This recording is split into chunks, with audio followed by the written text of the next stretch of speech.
বাচ্চা নিয়ে ঘর থেকে বের হয়েছি একমাত্র পেটের দায়। আমরা জীবন মরণ ত্যাগ করে আসি, আমরা প্রয়োজনে রাজপথে শহীদ হব, তারপর আমরা গেজেট প্রকাশ হওয়ার আগ পর্যন্ত ঘরে ফিরে যাবো।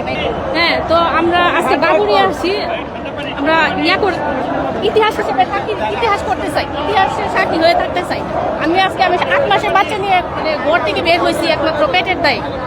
তো আমরা দ্রুত গেজেট চাই, আমরা নুন ভাত খায় যাতে বাঁচতে পারি। পুলিশ যেভাবে সাউন্ড গ্রেনেড দিয়ে আসছে এবং জল কামান মারা হচ্ছে, এভাবে আপনারা সেফ মনে করেন?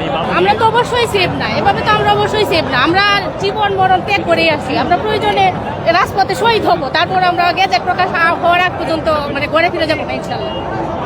আমরা অঙ্গীকারবদ্ধ, আমরা নিজেরা প্রতিজ্ঞা করে আসছি। আজকে বাচ্চা নিয়ে আসছি, 8 মাসের বাচ্চা নিয়ে, বুঝতেই তো পারতেছি।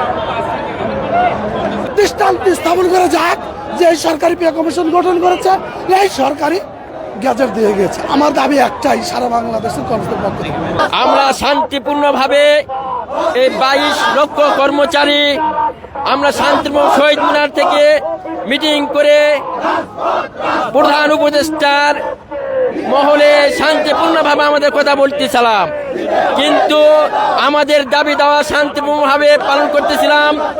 কিন্তু সরকারের পুলিশ বাহিনী লেলে দিয়ে আমাদের ভাইদের উপর গুলি করা হয়েছে, নির্মমভাবে তাদেরকে আহত করা হয়েছে।